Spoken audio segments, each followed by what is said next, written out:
have just arrived in Louisville, Kentucky. That's right, I'm in Kentucky now.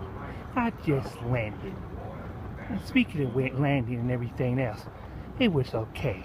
But what wasn't okay was the smell on the plane.